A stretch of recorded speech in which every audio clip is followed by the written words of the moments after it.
Thank you for that rousing applause. Good morning, everyone. I'm Tom Schwenk, the chair of the Political Involvement Committee, also commonly known as PIC, and I'd like to welcome you to our Governor Affairs program, our forum. It's entitled Overcoming Political Tribalism, Strategies for Moving Beyond the Partisan Divide. Before I introduce these two incredible guest speakers, I'd like to thank the Texas Realtors leadership for being here. 2023 Chair Marcus Phipps from Harlingen,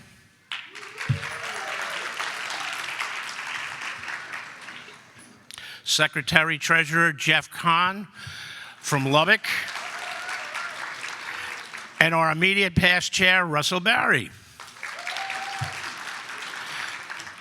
And of course, the man who keeps us all in line, our CEO, Travis Kessler. And I'd also like to thank, who's been incredibly helpful this whole year to me, my vice chair, Pepe Aranda from Eagle Pass. Now I'd like to tell you a little bit about the latest developments with the PIC. The PIC is charged with leading the grassroots advocacy efforts that Texas Realtors are known for, from calls to action, to candidate interviews, to helping on issue and candidate campaigns. We haven't been together since before the November election, so let me share a couple of impressive numbers that I think put our success into perspective. On the candidate side, our PAC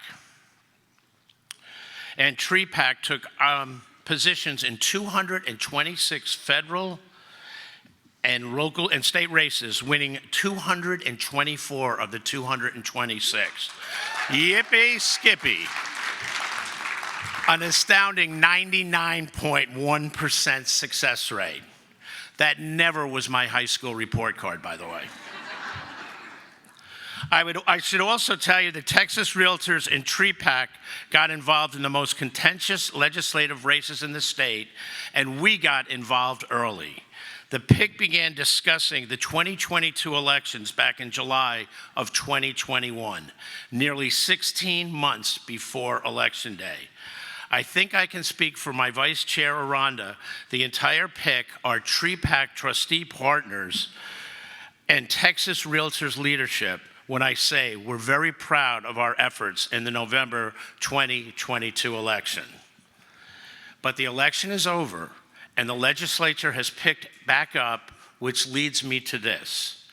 After all the votes were tallied, we have 26 new members of the Texas House, nearly 1/5 of that chamber. Similarly, we have 5 freshman state senators, nearly the same percentage. That means there's a lot of new faces, and it's our job to make sure that they understand real estate issues. So that's where you come in. I'm sure many of you are planning to be here next month, but if not, I'm asking you now. Come to Realtor Day at the Texas Capitol on Wednesday, March 22nd.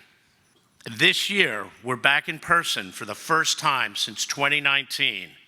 I'm really getting excited. It's only 38 days away. Yippee! A special addition to this year's program is our partnership with the National Association of Realtors, and we will host a Ride with the Brand rally with NAR President Kenny Parcell. I'm looking forward to seeing thousands of realtors at the Capitol that day. We know you'll be impressed. And let me direct you to the attention to the screen to show you the Realtor Day portal that we're developing. Everything you will need for a successful visit with your lawmakers will be posted on texasrealtor.com Realtor Day. This includes talking points to each legislator and updated to ensure you have the absolute latest information about our priority legislation, biographies, news feeds, and social media accounts for each legislator, district by district reports on the real estate market, and the all-important reporting form so our staff gets the feedback they need. This is a fantastic tool we're developing to make sure your visit is successful as possible. Now, the site isn't fully ready yet. For instance, we haven't identified the priority bills, as we've just gotten the House Committee assignments, and this session is really just getting into full gear. So keep checking back to texasrealestate.com Realtor Day. Remind your local board to register for Realtor Day by March 10th. That date again is March 10th. I look forward to seeing you all there. Before our next assignment, get your phones out. Realtor Party Mobile Alerts. Here comes a reminder about how to sign for the Realtor Party Alerts just by sending one text message to 30644. And after you do that, please put your phone away, because I'd like to give our full attention to our first guest. One of the great strengths of the Realtor organization is that our issues are bipartisan. We work with elected officials in both parties at the local, state, and federal levels to accomplish our goals and preserve property rights. It yields consistency in messaging. It encourages cooperation and communication. It ensures realtors remain relevant at all levels of government. And it is absolutely makes us unique among trade associations across this great nation. That's why we're excited to bring you today's presentation, Overcoming Political Tribalism. Before we welcome our speaker to the stage, I want to tell you a little bit about his accolades. Not to be confused with the famous physicist Stephen Hawking. Stephen Hawkins is the global director of research at Moore & Common, where he has studied the psychology of political division in 9 countries. He is focused on understanding and mitigating political polarization and is the lead author of the 2018 study, Hidden Tribes, a study of America's polarized landscape. That study has received coverage in over 100 publications, including the front page of the New York Times. He has consulted on communication strategy and audience insights for United Nations agencies, Fortune 100 companies, and political campaigns around the globe. He's here today to teach us some strategies we may use to see past our differences and accomplish meaningful change. And at the end of his presentation, we will have some time for a Q&A session. Here's the text number if you have a question. So write it down or take a picture. And while you're at it, please help me welcome Mr. Hawkins to the stage. Stephen. Thank you so much. Good morning, everyone. Can you hear me? So to summarize, our speakers this morning are former Congressman Hurd and the other guy. It's a real pleasure to be with you all today. This is a critical topic. Everywhere I go, people are worried about political division, and I've spent the last 7 or 8 years working only on this issue. So I hope you'll get something out of this today. And please do send your questions through. We're going to have about 10 minutes at the end for Q&A. So I work with an organization called Moore & Common, and we work a lot in the United States, but we also have teams in France, Germany, the UK, Poland, and we're likely to expand to Spain and to Brazil later this year. Political division is, of course, top of mind here in the US, but it's a problem elsewhere. We were actually born in the UK. Some of you may remember that in 2016, a member of parliament was actually murdered because of her political beliefs, and friends of hers ended up forming Moore & Common, and I was their first hire, and I've been leading their research ever since. And we do work with civil society, business, faith, education groups, philanthropy. We have about 150 partners across those countries. We've been able to build a lot of access with the media, so we get a lot of media coverage with our work, and we have access to head of state offices in the countries where we work. But the truth is, we haven't figured it out. There's a whole sector around this issue of polarization, especially here in the US. About 400 organizations working on this. And as far as I can tell, everyone's got ideas about tactics, but the big picture strategy, no one's cracked it yet. So what Moore & Common does is we study public opinion, but alongside academics. So I have a background in public policy. We also have a lot of people with PhDs on our team that help us to draw from everything that we know in political science, social psychology, and elsewhere to inform our work. And really what we try to do is describe perspectives. If you look at polling, you typically see it as described along geography, along race, along gender, along political party. But what we do is try to understand where people are coming from. What's their psychology? What's their perspective? And we have these typologies that we create which encapsulate people's perspectives. We've done some in the United States. We've also done one here in Texas. So you may have seen in 2020 we released the 7 Threads of Texas. And this is a bespoke study just among Texans where we try to understand what's the landscape of the political psychology of Texans.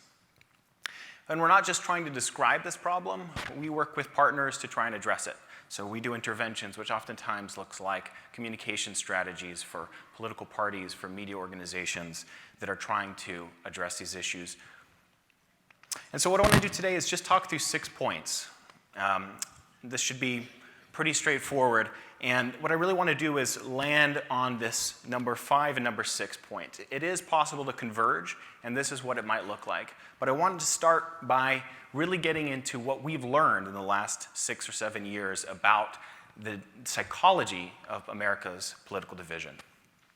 So first is, we often get people who ask, is it that it seems worse, or is it that it actually has gotten worse? And I don't have good news on that front. Our division does seem to be getting worse. And part of the problem is that our institutions really aren't trusted anymore. Here you have the federal government, American corporations, national media. You see that on average, less than 25% of Americans say that they trust these institutions to do the honest thing most of the time. There are exceptions, people who are more what we describe as traditional liberals. These are people who are patriotic, who are civically engaged. They're more likely to say that they trust the national media. But on the whole, we've seen that since the late 1960s, in the late 1960s, 80% of Americans, when asked, would say, I trust the federal government to do the right thing most of the time. 80%. Today, that number is 20%. So we've seen that plummet over the last 60 years. Hostility between the parties is high. So we asked Republicans, how would you describe Democrats? We asked Democrats, how would you describe Republicans? And you can see here, brainwashed, hateful, racist, arrogant, right? It's rough. Those tiny little blips you can see that go upward there from the x-axis, those are the percentages of people from the other party that give positive qualities, right? Things like reasonable or honest or caring, right? So the level of partisan animosity is really high. In some of the field that I work in, one of the ways that in the 1960s and 70s that scientists would try and understand levels of racism was they would ask, how would you feel about your child marrying someone of another race, right? It was an indirect way of asking this question. Well, today they ask, how would you feel about someone marrying outside of your political party? I wish that were a joke. And sorry to say, Republicans and Democrats, it's the #1 group. They say, I don't want my child to marry a Republican. It's the #1. 76% of Americans say that politicians don't care about people like me. This is a woman we interviewed together at the New York Times in Oregon. It's a very common sentiment. So you have distrust, you have cynicism, you have the sense that people are alone. And we also have a decline in the popularity of political parties, right? So when I was in college, you could see there, going back 2006, 2008, that most people, well, it was more like a third, how people split between parties. Now you can see 42% or more of Americans say that they're an independent. So the political parties are actually declining in popularity. It doesn't seem like unity is really being achieved in our country. Whether you support him or not, President Biden came in, his State of the Union address, his inaugural address upon taking office in 2021, very much about unity. It was part of his campaign in 2020. But his popularity numbers look pretty analogous to what previous presidents look like. You can see there the black number, the black line rather, showing his popularity and approval, following a similar trajectory to previous presidents. And so it doesn't look as if unity is going to be coming as a product of the executive branch. Not necessarily attributing that to the president's decisions, but we need to look elsewhere if we're going to find ways of overcoming this problem, is my point. One thing we agree on is that we're worried. Right? 90% plus of Americans, doesn't matter your race, doesn't matter your gender, doesn't matter your political ideology. People are worried about the future. People overwhelmingly recognize that we're politically divided. Only those who are disengaged from political life are the ones who aren't particularly worried. Everybody else is.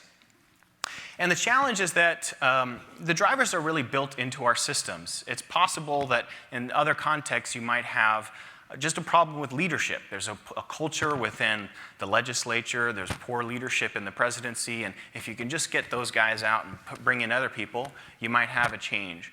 That doesn't seem to be what the issue is in the United States.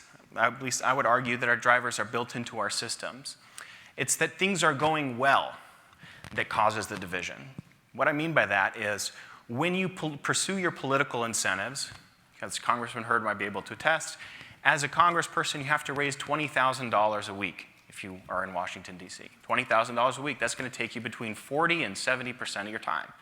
That means you're spending about 2.5 days a week going to either Republican or Democratic national headquarters and making phone calls to donors because you need to fundraise constantly as an effort of your job to get reelected. So if you're spending half of your time, a great way to generate more funding is to generate controversy, to be divisive, and to feel like you're really a combatant on behalf of your side. And so there's an incentive towards conflict, which can be very helpful for fundraising. It's also, of course, great for social media. Outrage is shareable. Nice posts are just nice posts, right? You scroll on your phone, and you're like, oh, that warms my heart. Keep on scrolling. You scroll on your phone, you think, what the F? How could anybody think that? Right? That's the post that you send to your friend and that ruins your afternoon, right? And that's what the social media platforms have figured out. And then we also have this problem of what's called, in social sciences, called stacking identities, right? People who move to places like DC, like New York, like LA, like Denver, tend to be well-educated, they tend to be liberal, they tend to vote Democrat, and then they tend to be in neighborhoods where also people who are more Democrat, et cetera. And so we have less and less friction and interaction between people of diverse political perspectives. One of the big trends in our country over the last 60 years is the decline of community and civic life. I'm sure everyone's noticed this. Participation in churches has gone down and down.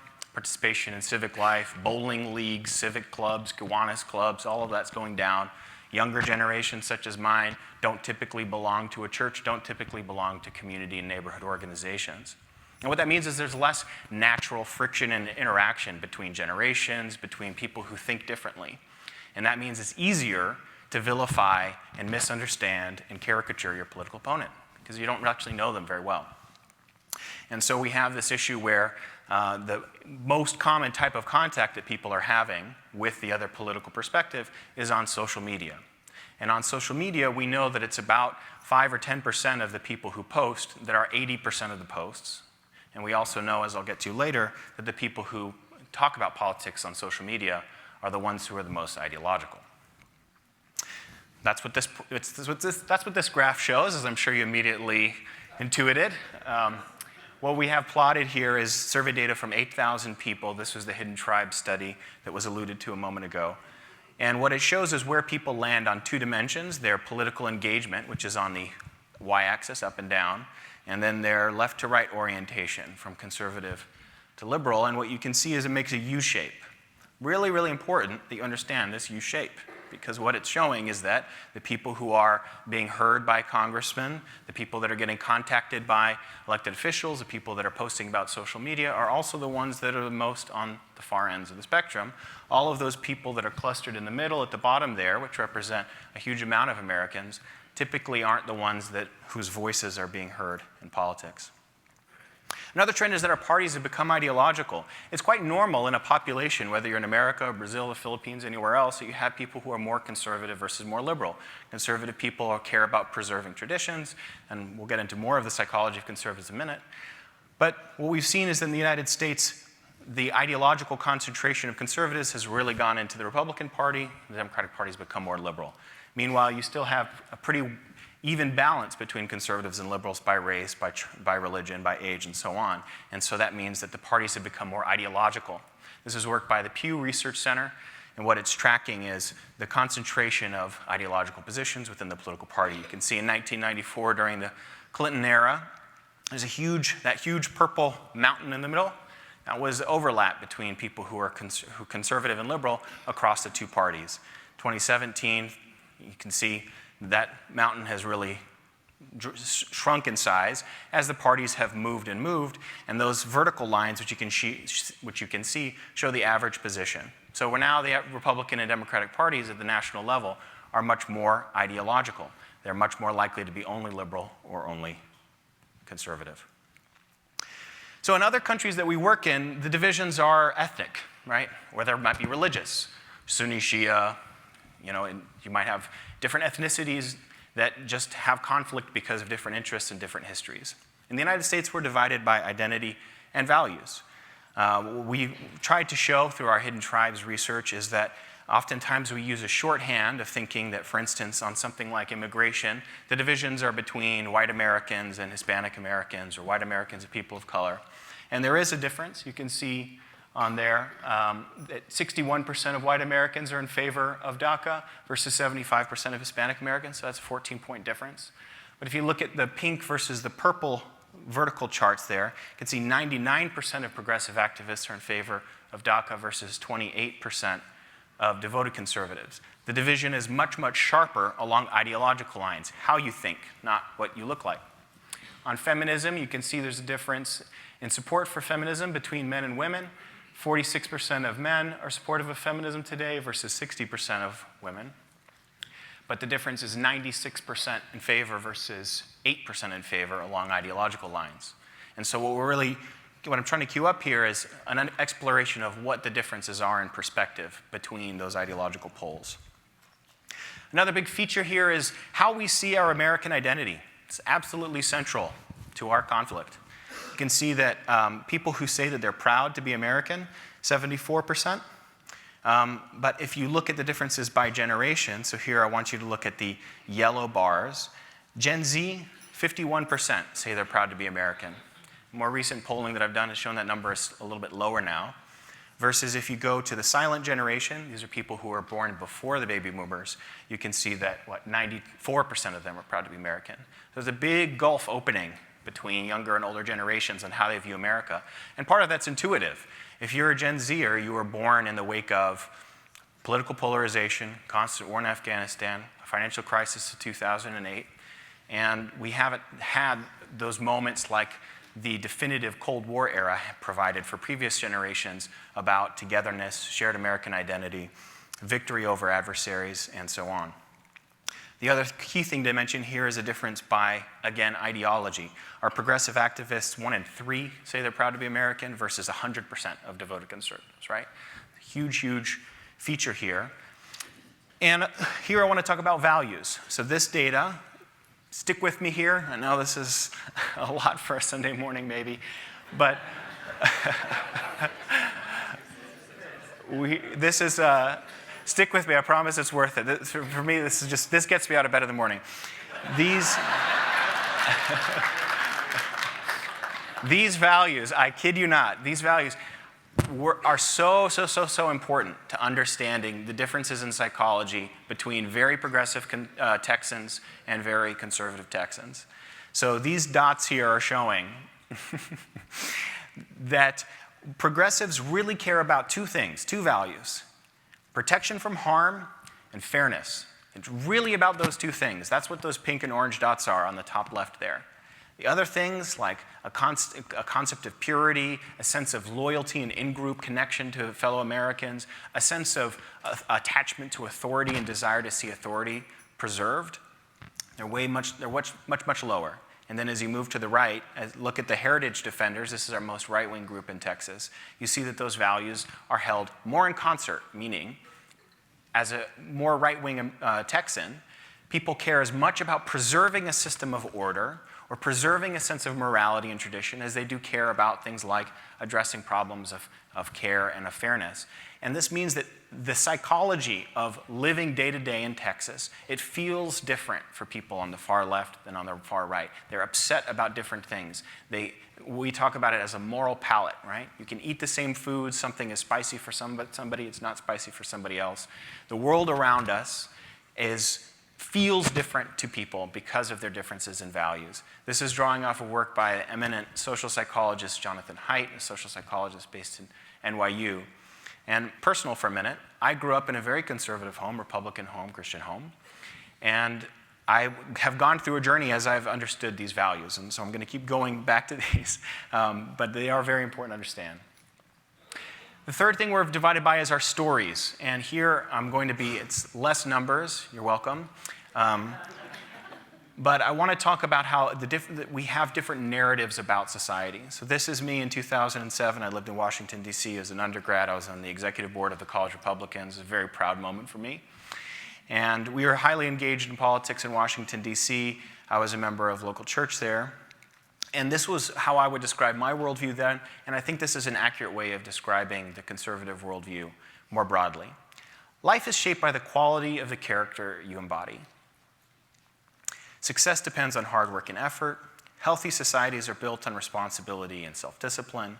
And outcomes vary because cultures vary, because education varies, because people make different choices. And so society should create opportunity and fair competition.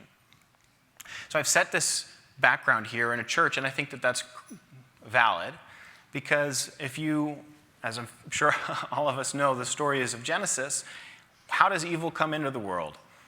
It's through us, right? It's through our inability to do what we know is right. In the Garden of Eden, it's our own failings which bring pain and suffering into the world. And so the answer to that pain is also in ourselves. We ourselves, the evil of humanity runs through every human heart. That's the perspective. It comes from conservatism.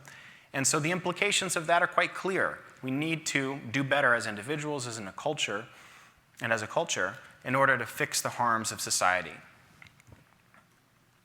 And so you have words like self-discipline, accountability, competition that comes from this worldview. By 2016, I had moved on and moved to Manhattan. I got my master's degree from a fancy school and moved to Manhattan and worked for an LGBTQ-run campaigning organization, kind of like the epicenter of progressive thinking. And that's me standing there with my older brother. And the worldview that I learned there at that organization is quite different from the conservative one. It says that life is shaped by the power of the groups into which you are born, and success therefore depends on luck and circumstance.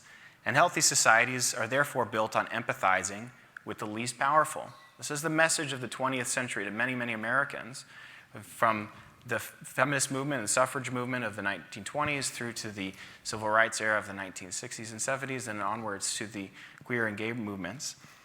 And the outcomes vary due to systemic forces, right? Oppression, biases, and norms. And as a result, those are the things that we should be focused on, is how can we change our systems and structures so the distribution of power is more fair. Now, here's my view, and this is why you hear these terms all the time: marginalized, structural, oppression, etc. This is me today. I don't subscribe really to one or the other of these worldviews. I think that they're actually quite compatible with each other. And so I would say, if you want to understand the complexity of life, you have to acknowledge that group power matters. I want to be personal about this because I think I was very resistant to this idea for many years. I'm going to give an example from my family. My grandfather was from Oklahoma, served in the Navy after World War II, and then came back to the United States, and on the GI Bill was able to get a master's degree in business, and then he was able to get a mortgage as part of the GI Bill. And that mortgage was used towards a home which stayed in our family until about 10 years ago and helped create intergenerational wealth for my family. And so today, I have a loan from my dad, which he is able to finance because he has capital from that home. Same thing with my sister. We're both more financially free because of the loan that my grandfather was able to get right around 1955. If you're a black American, you weren't eligible for that loan, even if you served in the Navy. You couldn't grow that wealth. Intergenerational wealth couldn't accumulate. And so you wouldn't have that freedom today, even if you're in your 30s, that might be available as a result of not just something your parents had, but something your grandparents had. It's not to indict anybody in the story. It's just to say that there are long, lingering effects of things that happen as a result of the groups that we're born into 60, 70 years ago. And at the same time, to deny that quality of character matters is to deny the feeling that we know every American feels, and every human really, that they feel pride about things in their life and they feel shame about things in their life because they know they have agency. They have the ability to change their choices. And so this is a key point I want to make. Really, this is, if there's a take-home message, it's really this. This reconciliation needs to happen in our culture. There's a lot of vocal anger on the left that rejects the idea that there is individual agency. Everything is systemic and structural, and I just don't think we can argue that that's completely true. And on the right, there's a rejection of the idea that everything is not just the result of your choices and of your bootstraps mentality.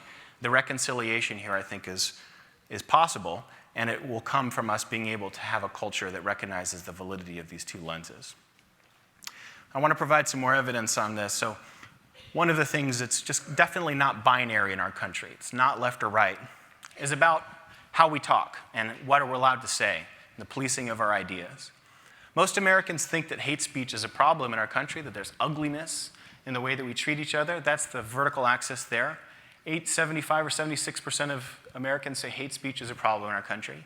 At the same time, 80% of Americans say political correctness is a problem. 80%. It doesn't vary by race. It doesn't vary by gender. It doesn't even vary by generation. Political correctness is a problem according to everybody except for the progressive activist left who don't think it's an issue, right? Everybody else sees that two things can be true at the same time. We can be treating each other poorly with our words. We can be allowing too much hate speech in our conversation. And the answer to that might not be what we have today, which is a sense of stifling and fear and a policing of our speech. It's like saying that we have an issue with crime and that we have an issue with police abuse, right? You can believe both those things at the same time. And a group we refer to as the exhausted majority is up there in the top right that has this view. Yes, the exhausted majority, right? This is our most popular concept by far. We describe the exhausted majority as 2/3 of Americans. They don't have the same voting behaviors. A lot of them are apolitical. But they're not so invested in their political identity that they can't listen to the other side. And they're not so invested in their political identity that they don't want their side to pursue compromise. And so this is where we're kind of resting our hopes, is that this exhausted majority can find that overlap in those two worldviews between the progressive and the conservative side, and that we can find politicians who are willing to build off of that. Building shared identity can still work. I showed you that slide with the extremes in terms of how people view America and whether they're proud of it. We tested this message. I won't read the whole thing to you, but we did a poll with 1,000 Americans, and we asked them to react to this statement that says, among other things, that Americans have made incredible contributions and ugly errors, and that we don't need to be ashamed to be American, but we do have a responsibility to learn from our past and fix our mistakes. And what we have on the right here is the level of agreement. The further you out towards the side of the sort of circle here, the more you agree. And you can see Democrats, Republicans, independents, men, women, people of all races in this country agree with that statement. About, they say 75 out of 100 agree with that statement, right? And so this idea that we can't find a way through to build a shared identity, we have evidence to show that that's not right.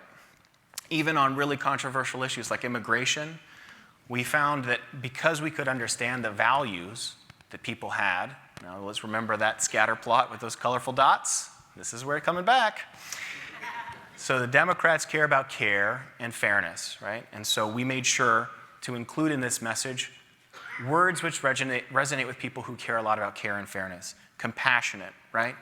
We made sure to say we will compassionate towards those who come to our borders, and will welcome immigrants, right? At the same time, we're speaking to conservative values here, talking about protecting our borders, talking about still being strong, talking about respecting our laws, talking about preserving our shared American values. When you blend those two languages together, fairness and care, preservation of authority, preservation of our shared identity, you can get, look at this, 80, 78, 79% agreement across the entire political spectrum on an idea like this. So moderation is possible. Finding that balance is possible. The challenge is it's just not very sexy. People don't tweet things like this, right? It's just not going to get you the follows. And so this is our challenge, is how can we know that the group sits there, that exhausted majority. We know that the identity, shared identity, this is how most Americans think about America. We're not perfect, we're not hideous. We got to build off of fix our mistakes, but we don't need to be ashamed. That's how most people think about America, right? But we need to find the energetic way of doing it because it doesn't sell as much as ideological messaging does.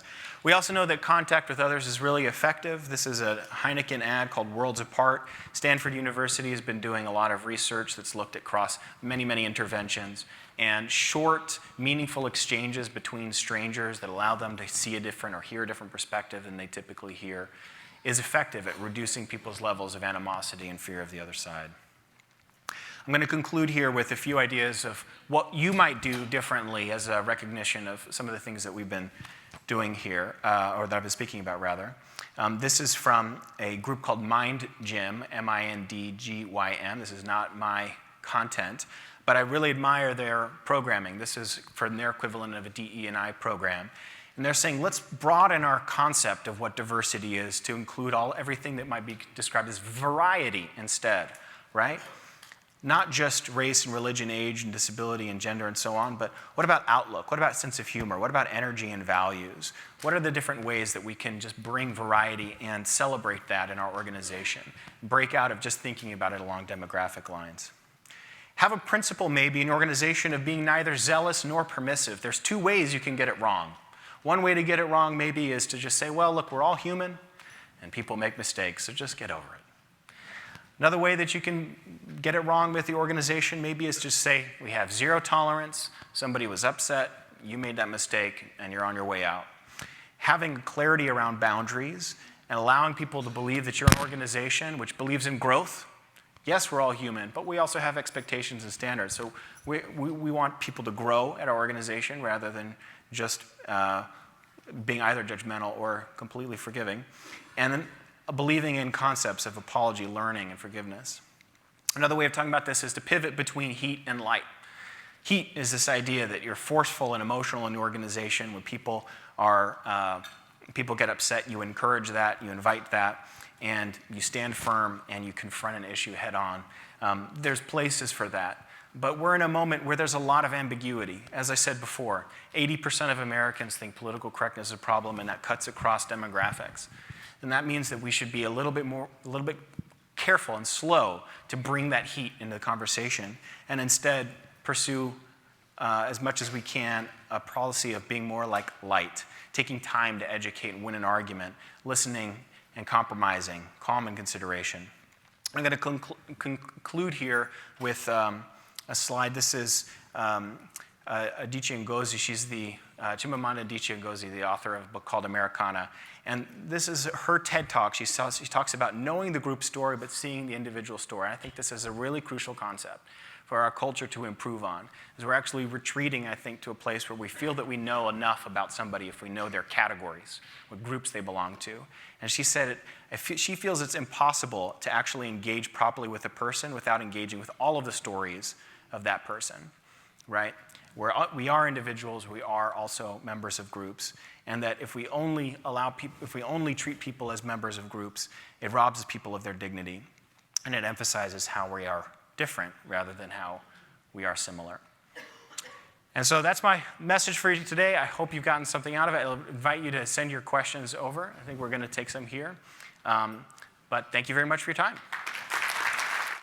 All right. Hey, I hope you were as blown away with that presentation. Is that incredibly interesting? Thank you, Stephen.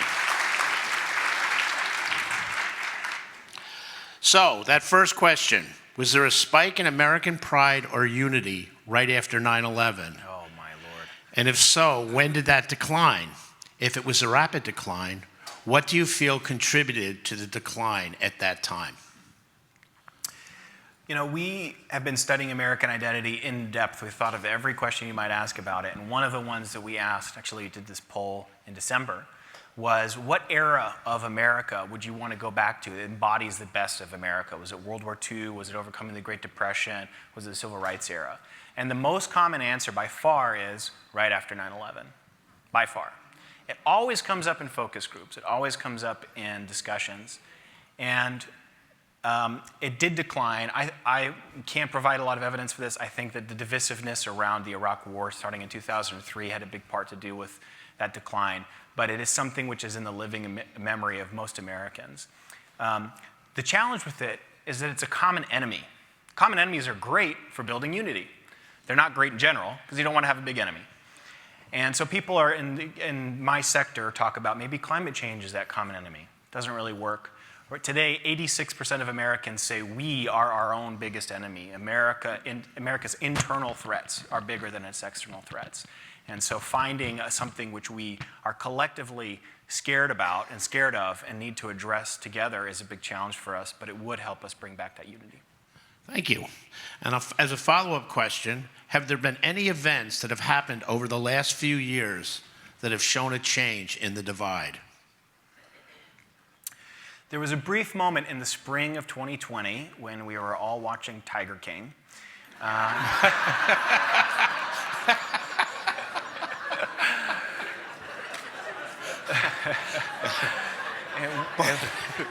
It wasn't Tiger King that brought us together. It was the pandemic. That's just how I remember it. There was a moment in the spring of 2020. We were all worried about COVID. We didn't know what it was going to bring. Congress actually worked together rather effectively in that stint. And then George Floyd happened in the late spring, early summer of 2020, and everything changed. That's the window we have seen in the last few years. Yeah. Why, he knows everything about us. I didn't know. I thought that was a secret, me watching Tiger King. Come on. How about, have you seen that your data has been impacted or results changed as a result of the COVID pandemic? Yeah, let's go on to the next one. All righty. Next one. We have any more questions from the audience?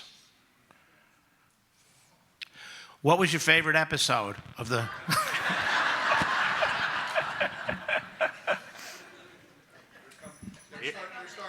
All righty, thank you. What is this? What do they refer to this? A pregnant pause. Pregnant pause. So let me tell you a little bit about me. There you go. Yes. Okay. Well, ask it, please.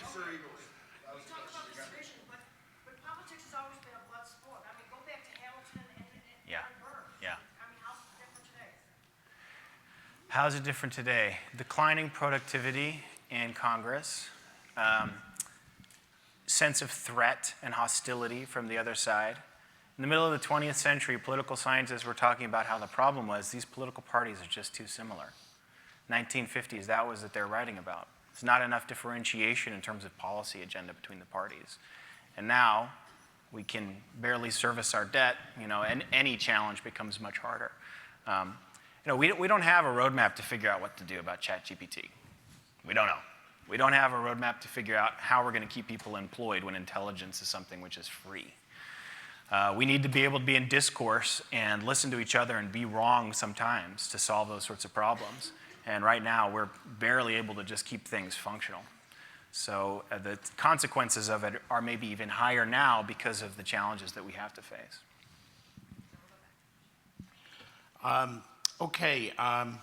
Could the overlap of ideologies in the parties be due to the rise of people identifying as independent? So, yes. I mean, we saw that 42% of Americans or so identify as independent today, but the overlap is bigger than that. One of the trends today is that people actually feel more strongly against the other party than they do in favor of their current party today. Independents today are more likely to say that they voted in 2022 in order to prevent something bad from happening rather than in favor of an agenda, right? So people are voting defensively. Not that. It's not so much like, yes, you have the answer. It's more like, block that, so defensive moves. Could you explain how technology and algorithms has increased our divisions? Right, so I was not just making a funny quip when I talked about that outrage part on Twitter earlier. That's something which has been observed as useful, right? The platforms are trying to maintain our attention. Their competition is not the other platform. Their competition is you going to sleep. They want you to be on your phone as much as you can, and the best way that they can do that is making you share content. Outrage-driven content's more shareable than positive content. So it's that their incentives are towards negative emotion. And I think that the social media companies are pretty neutral on this. If it turned out that inspiration and positivity was more shareable and held you on the attention more, okay, they'd do that. It just so happens that things that undermine democracy are more shareable, and so that's what they're going with instead. Great. Do you have a website or ongoing presence on YouTube? Thank you. Who said that? I will buy you a steak dinner. There it is. If you go to this QR code, you will see there's something that says a trailer for Steelman Studio. I am fully employed currently by More in Common, but if you'll go to this QR code, you'll see watch a trailer for Steelman Studio. I'm fundraising for it now too, no obligation whatsoever. I also do impersonations of presidents. I haven't done any today. So you can see some of that there. Yeah. Great. And how do you go grassroots on problem solving? Grassroots is probably going to be a central part of the answer here, because we know people are more trusting of their local politicians. They're more trusting of their local institutions and schools. They're more trusting of their local media. Starting small and starting local, you're dealing with a smaller problem than you are if you're trying to do things at the federal or national level. So organizing locally is a great idea. I think it's building community in general is the short answer, because it's not having direct person-to-person, politics-to-politics conversations that needs to happen. Meeting and getting to know somebody who's different has value in itself. So building community should be the challenge we're trying to take on. Okay, it looks like we're out of time. All right. I want to thank everyone, and once more, a round of applause. Thank you, Stephen.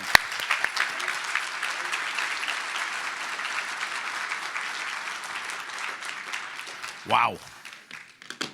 That was really great, and thank you for those great questions.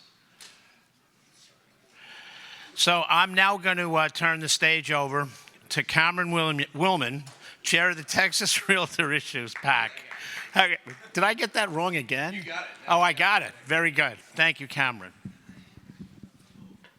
There you go. All right. Thank you, Chairman Schwenk. That was, whichever TRIP member texted that question, that was a shameless segue into my section of this, and I very much appreciate it. For those of you that I have not had the pleasure to meet, my name is Cameron Willman. I'm your 2023 chairman of the Texas Realtors Issues PAC, commonly known as Issues Mobilization. Before we get going, one more round of applause for the speaker. I love graphs. The three nerds over here, we were very excited to see colored graphs. It was very easy for us to see, so thank you, Mr. Hawkins. Yeah. The slide deck is available if you need it. All right, very good. Mr. Hawkins' presentation also did remind me, again, shameless segue into the script, whoever did that. Politics are local. We know that. More than most, right? Realtor party in the house? Yeah. So that's something that we at the TRIP like to keep in mind when we're discussing all of our campaigns. It's so important to get a handle on our issues before they elevate to the state level or even the national level. And as I think Mr. Hawkins made so very clear and eloquent, it's easier to see eye to eye and have better discussions with your community members. Fair? Shameless. I mean, way to go. Currently, the TRIP is overseeing campaigns to protect homeowners' rights from El Paso to the Hill Country, to lease their property without overburdensome government intrusion, and we're also working to help property owners in Dallas by working with the City Council to unwind any unnecessary and outdated policy that's driving up the cost of housing. Now, before we move on to our next speaker, I'd like to welcome Jennifer Wauhob to the stage for an update on Public Policy Oversight Committee, and thus concludes my report. Thank you.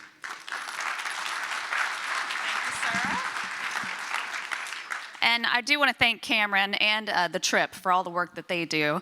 And you may now know the legislature is in full swing. Bills are being filed, and I just wanted to give you a quick update of what public policy has been doing. We did a lot of work last year getting ready for this session. Our 4 committees, business issues, infrastructure, land use, and taxation, met for a total of about 1,500 hours that they spent working on what would become our legislative priorities. We whittled it down to what we thought was the most important, and then what we did is we posted it online for member feedback. So we got your comments, we then reviewed those again, tweaked things a little bit, and you can now find our public policy priorities online at texasrealestate.com/issues. I think we even have a QR code, I was told. Maybe not. Oh, there you go. There you go. Lots of QR codes today. QR codes are having a moment right now. That will take you to our full list of priorities. We want to thank you if you came yesterday to our public policy forum. We had a great discussion on things like property taxes, what's going on at the real estate center. We had some spicy takes from our lobby team. So thank you if you came to that. But also just to remind you, if you hear of an issue that is going on locally, please bring it to us. These are the things that we want to work on, and we need you guys to be our eyes and ears out there. So I get the privilege of introducing our next speaker, who is no stranger to public policy. While he was in Congress, Texas Monthly and Politico called Will Hurd the future of the GOP because he put good policy over base politics at a time when America was often consumed with what divides us rather than what unites us. He led passage of numerous substantial bills, including a national strategy for artificial intelligence, which I'm very interested in, and he is the author of American Reboot, an idealist guide to getting big things done, which was released last year. Former Congressman Will Hurd has overcome political tribalism many times in his own career, and I'm so excited to hear him tell us his stories about overcoming partisan differences. Like we did with our previous speaker, we will have a Q&A. Don't wait so long to text your questions in, okay? I don't want to have to tap dance like Tom did. So we will do a little Q&A at the end, but for now, I want to welcome Will Hurd to the stage. Thanks, Jennifer. Howdy. I know there's a couple of Aggies up in here. There we go. All right, let's do it one more time. Howdy. Well, but before I begin, I need to thank somebody in this room, my lovely wife, Lindley Hurd. I wasn't going to be here because I was actually in California, and when I got the invitation, she said, you need to change your plans and be here because this group is too important not to talk to. So thank you, Lindley. We've been married a month, and I'm learning when I do what she says, my life always turns out a little bit better. So, the 3 wives clapped, you know. Look. If you're one of the left-wing nuts or the right-wing nuts that Stephen was talking about, this may be your time to go take a potty break, okay? If you're more interested in politics than people, I'm not going to be your cup of tea. I've always said I'm here to talk to the normal people, right?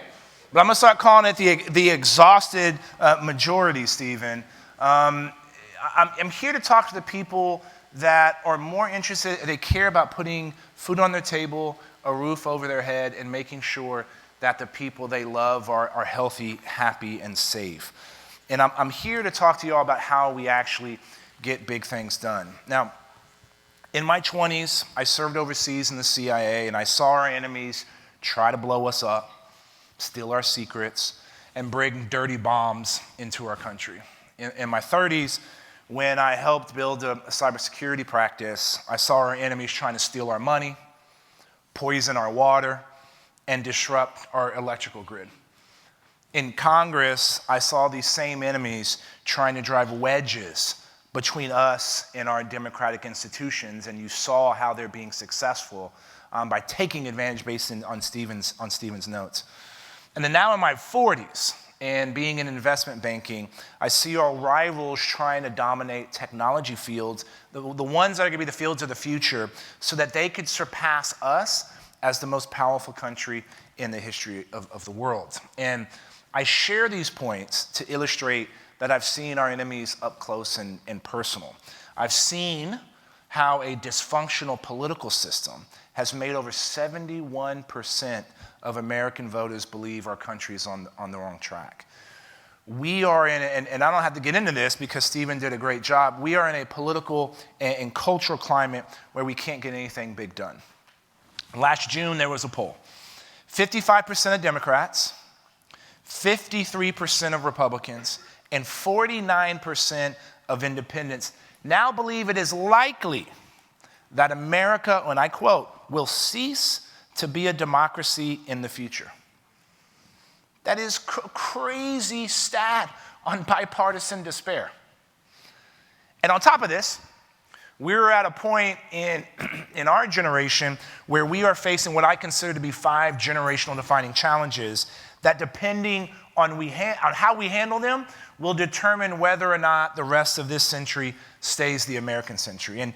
And to deal with this environment that we're in, we got to do something that I learned to do when I was working in a computer lab at Texas A&M University. Whoop, gig 'em. Back in my teens, when I was troubleshooting a problem and I had run through all my tricks to solve that problem and was still unsuccessful, what did I do? I rebooted the machine, right? And that is what our country needs now, an American reboot. And we don't need to try to do something drastically new. We just need to get back to those values that turned America into the greatest global superpower. Now, today I'm not going to get into all 5 generational defining challenges. I do that in the book where I share stories from my time in the CIA, Congress, and business, and how I've come to the conclusions that I've come to. But today I want to talk about 2 of those generational defining challenges. The lack of leadership in Washington, D.C., and the fact that America's military and economic dominance is no longer guaranteed. And to begin dealing with these generational defining challenges, we as a country need to reorient our thinking and do something that I learned at the super secret, what I used to call the super secret CIA training facility called The Farm. Now it's on Google Maps. I wish that was a joke. It really is. It really is. But when I was at the farm, we learned something. It was called "Get Off the X." Now, to explain what I mean by this, I got to transport y'all to South Asia almost 2 decades ago now. On my first tour as a clandestine CIA officer, I was driving a small 2-door Toyota Tercel, about the size of a Ford Escort. And I'm about to turn down an alley, and I thought it was going to be devoid of people. But I was performing an SDR, a surveillance detection route. Before you go meet a clandestine asset, you need to make sure that you're not being surveilled by that host country's version of the FBI. Now, when I turned down this alley, there were hundreds of people walking in all directions. There were pack animals clogging the streets. There were vendors hawking their wares. And I was inching that little Toyota Tercel along, and a woman walks in front of my vehicle. I mash on my brakes, but my tire came to stop on the back of her flip-flop, and I drag her foot across the road. Bust her toe wide open, blood's everywhere, and the woman looks through the windshield at me and realizes I was a foreigner, and she starts screaming bloody murder. And hundreds of people are banging on my car, shaking my car, right? And the CIA had taught me about situations like this, and the first thing you're supposed to do is get off the X. The X is the location where something's going down. And the last place you want to be when something is going down is where it's going down. But that little Tercel wasn't going to be able to get me very far through that mass of people. Now, I had a firearm, but not enough ammunition for this situation. So I got out of the car. When I unfolded my 6'3" frame out of this vehicle, everybody was shocked. First, I got out of the car. 2, I was twice the size of everybody. And I knew some of the local language, but not good enough for this situation. And I yelled, "Does anybody speak English?" And this teenager pushed through the enraged crowd, and he parted the crowd with his arms like he was doing the breaststroke. And he stands in front of me, raises a finger in the air, and proclaims, "I speak the English." And I said, "Sir, where is the closest hospital?" And he consulted with the crowd and turned back to me and pointed to the east and said, 4 blocks that way. And I said, "Fetch me a rickshaw." A rickshaw is a little scooter with a carriage, right? And he yells at some people, a rickshaw pulls up. And I take some money out of my pocket, hand it to the woman, and told the rickshaw driver, "Take her to the hospital immediately." And she gets in the rickshaw. My little translator gets in the rickshaw, and they drive away. And something totally unexpected happened at that moment. The mob calmed. Right? People started clapping. They were patting me on the back. Some dude helped open my car door and shoved me back in the vehicle. And the people parted, and I'm driving away. And I look in the rearview mirror, and I'm driving to get to my meeting, which I made on time, by the way. I'm driving away, and I look in the rearview mirror, and everybody's waving at me. And my heart is beating, right? Because I thought that day my mother was going to get a phone call that no mother ever wants to get. Now, on the surface, what I experienced in crowded alleys seems to be have little in common with what's happening in the United States, but in the U.S., both political parties are crammed into separate little cars, stuck in the same place, with millions of Americans shaking and banging on them. Most of the elected officials in the car are oblivious to the chaos that's happening around them.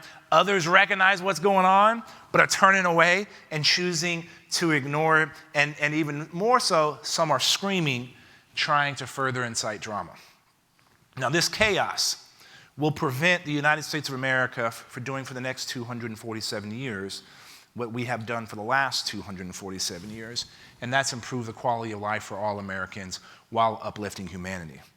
Now, elected officials getting off the X means they need to step outside their bubbles and listen to what's happening to all Americans and not just the ones in their own political party. And if we were able to do this, we would see the same reaction of the American electorate that I experienced that day when my car almost got flipped over and I almost got beaten to the end of my life. Political contempt can be transformed into something positive. And so I think getting off the X is the Control-Alt-Delete that our country needs. And the cost of ignoring these challenges means the world we leave our children and our grandchildren is going to be worse off than the one we inherited. Right? And to leave our kids a country where they're going to be in the position to continue in this tradition of excellence for another 250 years, we have to address the lack of leadership problem in Washington, D.C. The Republican Party doesn't look like America, which is why we can't win national elections consistently. The Democratic Party is out of touch with America and take much of America for granted, which is why they lost the House in 2022. All Republicans, Democrats, independents, and people that don't vote should care about both of these problems because we need two strong parties to have a competition of ideas. Having a competition of ideas is the hallmark of our success as a nation.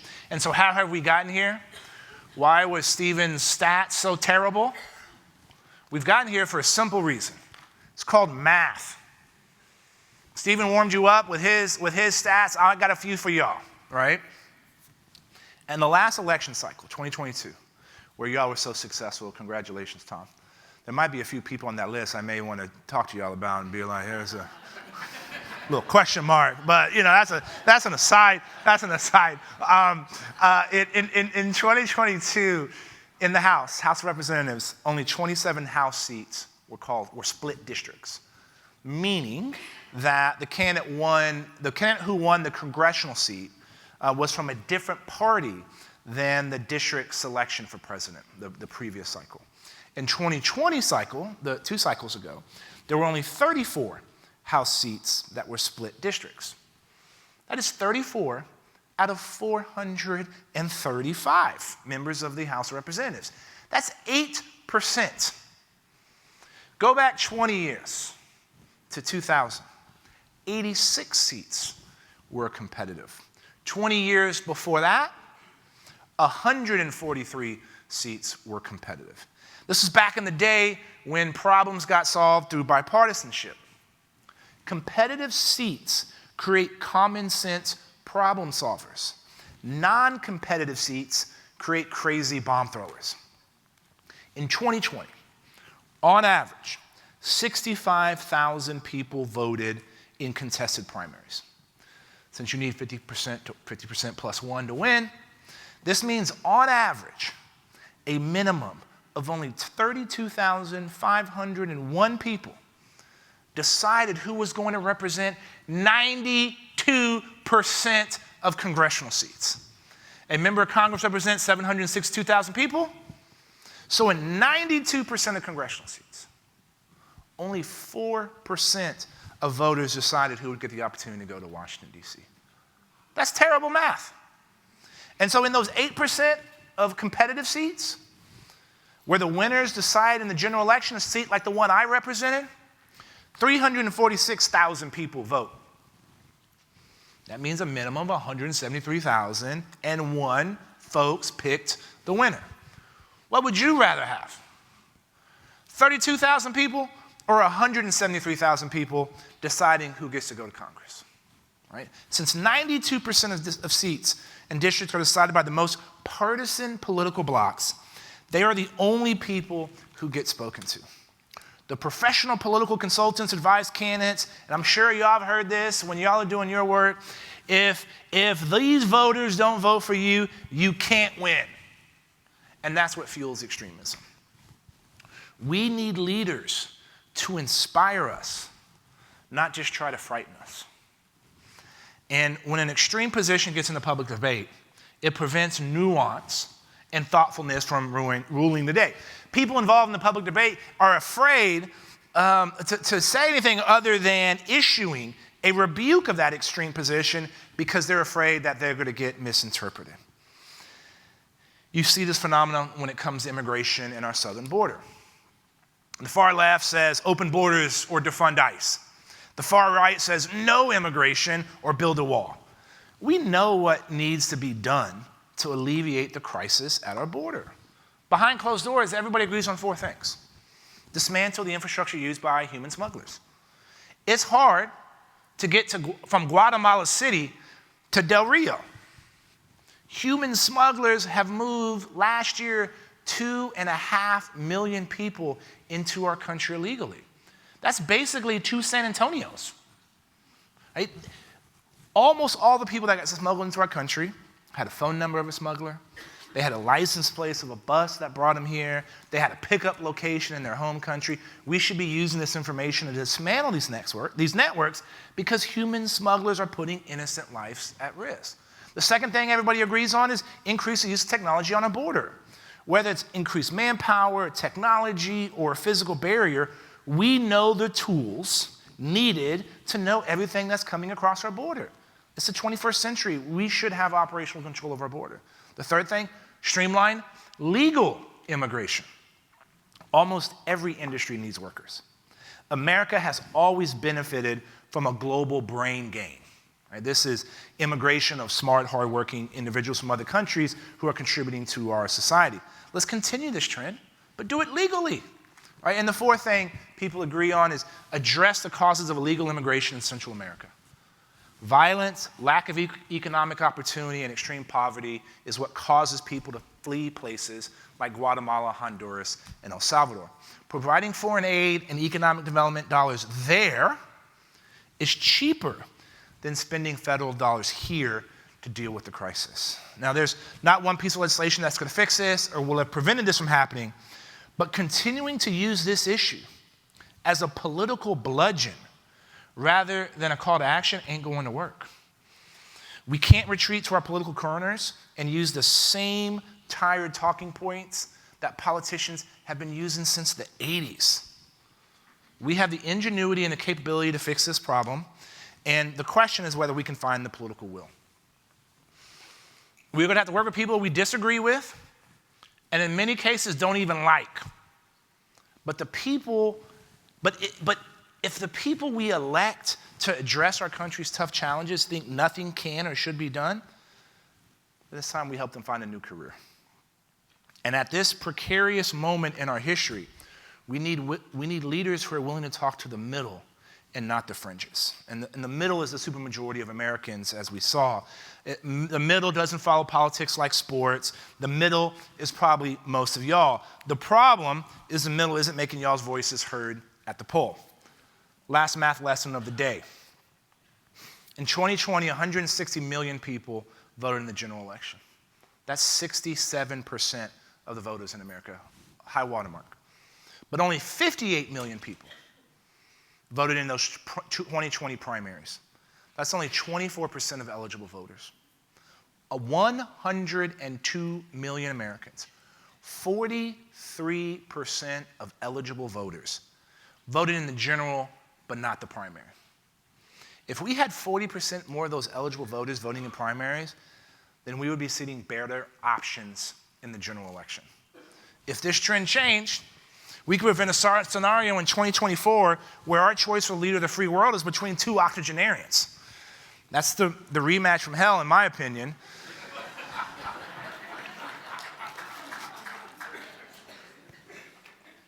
If we want the greatest country on the planet to have a leader that is in his or her prime, if we want leaders that are crafting our future who are going to be living in that future, then we need more people voting in primaries, where better options are always presented. And that's something that y'all can do.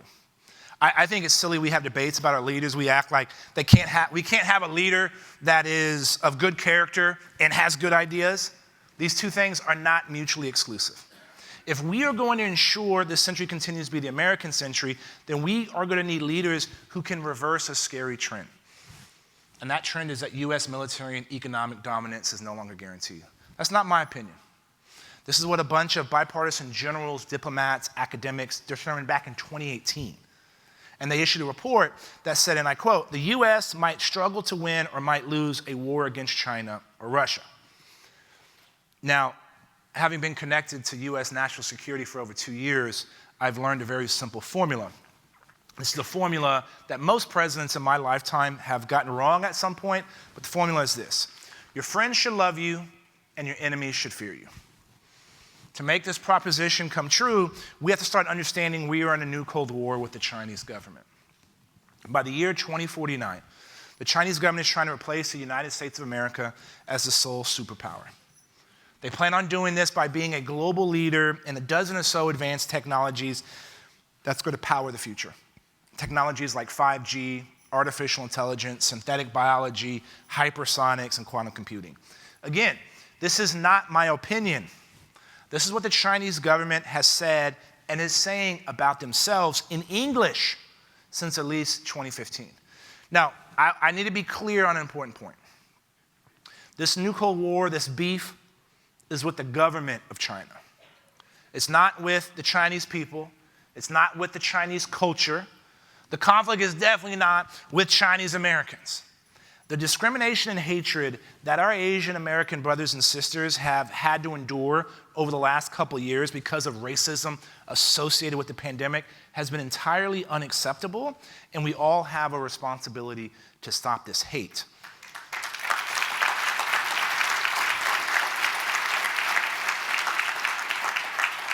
But as a government and a society, we got to be clear-eyed about our adversary.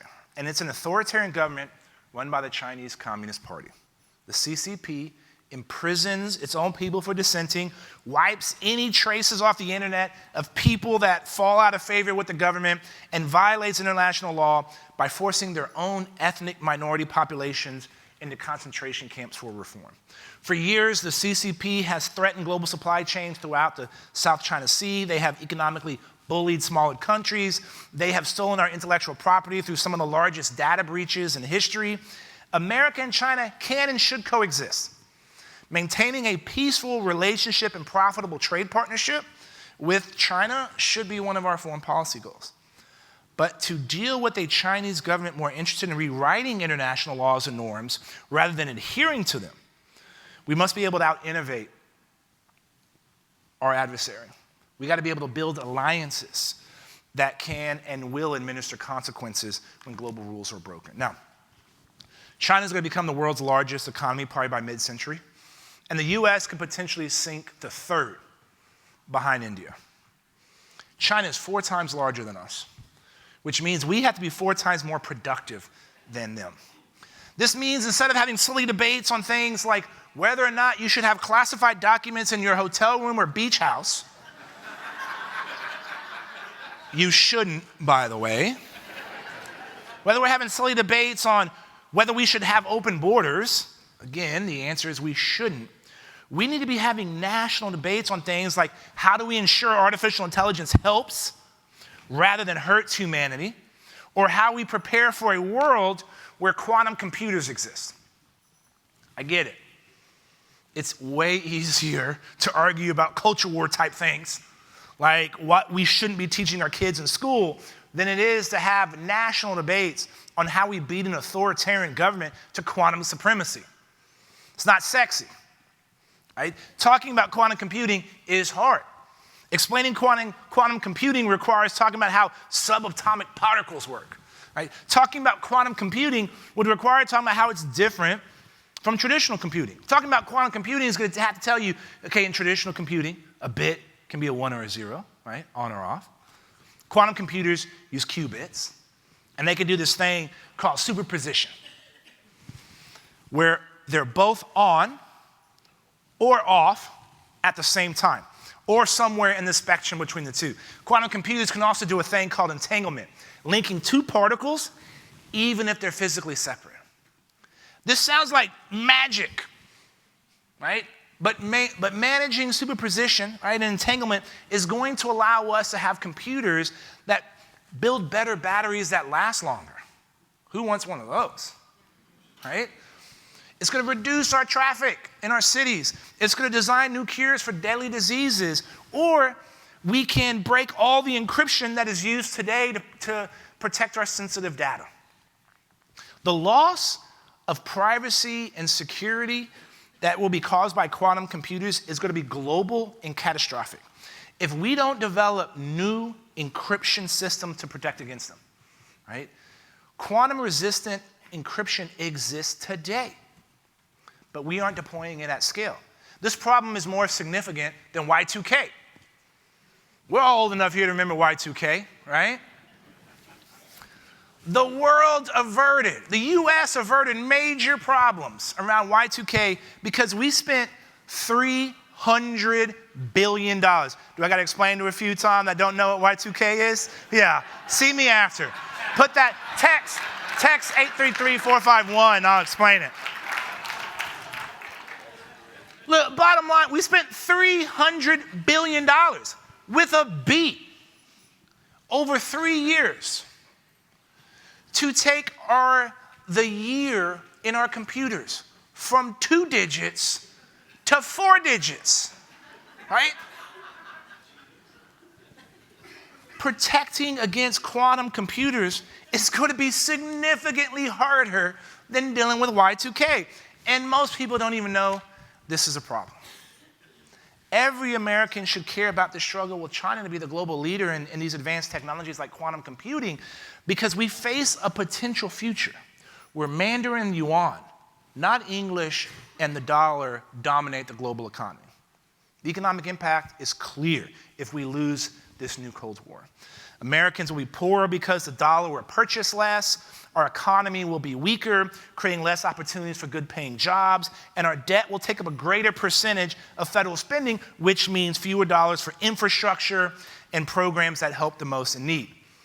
To cement U.S. military and economic dominance for the rest of the century, we need our friends to love us and our enemies to fear us. This is how we win this new Cold War over global leadership and advanced technology. And whether you are a Republican, a Democrat, an independent, or don't vote, you want this to happen. And this is just one example of how way more unites us than divides us. Let me wrap this up, so start submitting your questions. The source of American power is our values. We have shown the world for almost 250 years that we, the people, are sovereign, not the government. This was such a novel idea that folks back in the day said America was going to be an experiment because nobody thought it was going to work. Keeping this experiment running for another 240 years does not require of us the kind of sacrifice that so many millions of us were called upon to make in places like Lexington, Gettysburg, the beaches of Normandy, or the mountains of Mazar-i-Sharif. To keep this experiment going and to be able to get big things done, we just need to get off the X and do things differently. We need leaders to inspire us, not just try to frighten us. We need leaders who are willing to appeal to the middle, not the fringes. We need more good folks voting in primaries, and we need a foreign policy that makes our friends love us and our enemies fear us. Now, since it is a Sunday, let me end with, in Matthew chapter 22, verses 37 to 39, the good Lord says, "You shall love the Lord your God with all your heart, with all your soul, and with all your mind." This is the first and the greatest commandment. But the second is like it. Say it with me, church. You shall love your neighbor as yourself. If we believe in ourselves and love one another, we can perform great deeds. Together, we can get back to the values that have enabled America to become the greatest global superpower humanity has ever seen. Together, we can resolve the problems which now confront us. Together, we can reboot America. Thank you. God bless you.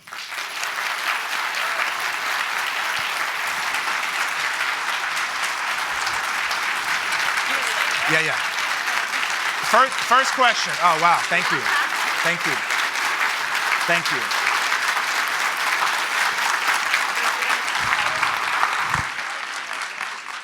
Y'all didn't know you were going to church this morning, did you? So, I think the first question is from Daniel. What is Y2K? Look, I was freaked out on Y2K. I was in college.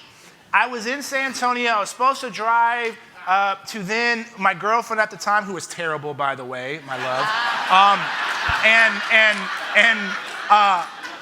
We didn't want to go because we thought the world was going to come to an end and like missiles were going to be shot out of the silos. But it really came down to most computer software. When you had the date, you only had the year in 2 digits. So when we hit 2000, the computer was going to think it was 1900. Now, that would have been good for my bank account because actually, no, it would have been bad for my bank account because that would have been negative. But that's what Y2K is. Yeah. all right. You get a history lesson, too, while you're here. You guys were on the ball. We've got a ton of questions. I hope we can get through them all. So let's start with, why do you think third parties don't get more traction, given the unhappiness so many have with the 2 primary parties? Yeah, sure. So look, could a third party work? I think what President Macron did in France and what President López Obrador did in Mexico could potentially happen in the United States. Incredibly difficult. The ways for a presidential race, the logistics required to get on 50 ballots. A presidential race is not one race. It's 50 different races, right? And so the logistics required are difficult. It takes about 2 years to probably set that up. Now, my question, and I don't know the answer to this, if we had a third party, if it became the biggest party, because that's where most people are, then you get into coalition politics. And do we become Israel? And some would say right now, coalition politics in Israel is not beneficial to the country because you force the extreme to actually get things done. Because the majority party has to make an agreement in advance to some of their demands. So that would be my concern. But again, I go back to it's simple. So I don't think y'all appreciate how novel one of the things y'all showed about going to like your advocacy days and how you have all that information in one place. As someone who has been advocated to a lot, that's actually fairly sophisticated, right? But here's the thing I would tell y'all. Y'all are organized. Y'all know this. How do we start? There's about 14 reasons why people don't participate in primaries. This is something a big, powerful organization like y'all could be thinking about and helping to ensure we have more people involved in this process. If we do that, we're to get some of these better candidates through. All right, great. A hot topic lately, with all the discussion of national security and spy balloons, we obviously need to increase protections against foreign intervention in the U.S. How do we do that without stirring hate? I know you touched on that a little bit with your love your friends, make your enemies fear you, but talk a little more about that. We got to be clear. So here's why we should be concerned about the balloon and whatever was shot down over Alaska and Canada. So we have to make two assumptions that the Chinese government made. One, whatever they were doing was going to eventually be found and captured. They had done this a number of times and it hadn't been captured, right? But two, whatever they were doing was so important that they were willing to handle the impact to the bilateral relationship, right? Those are two assumptions we have to make in this. So what could have been? One of the things that I'm afraid of, so in future of conflict between major powers is all based on communications. Can I communicate with my troops? Can I communicate with my drones? Do I have access to my satellite upfeeds in order to get to my missiles, right? Like space is so important to what happens here on the ground that we really don't appreciate that. So the future of conflict is really what's called a comms denied environment. Can you prevent the other person from communicating, right? So what if the Chinese government has some software on that balloon? Because they knew what was going to happen when it got found. We knew we were going to try to lock it down so nothing would be able to emit from it. Were they testing quantum communications, which we have seen them have some major advancements over the last couple of years, right? Were they testing that to see if it worked? That's the thing that freaks me out the most, right? Oh, by the way, this thing was like 4 tons. We think it's easy. Man, we should have been able to see some silver balloon in the sky, right? The sky is big, y'all. I hate to tell y'all that, right? And so the footprint that balloon, that surveillance balloon was emitting was so small it was hard to pick it up, right? And so that's another level of sophistication that we have to be concerned with. And look, these are like, I don't know all the answers. These are serious questions. These are debates we should be having, right? U-2 spy plane, right? I don't think anybody was around. Y'all probably little babies. There may be some people that were babies when that happened, right? So we had the U-2 spy plane flying at 70,000 feet. This was when Eisenhower was still in office, so that's late 50s. And we didn't think the Russians could shoot it down. They shot it down. Gary, what was his name? Gary Powers. Look at y'all. Militaries, you know?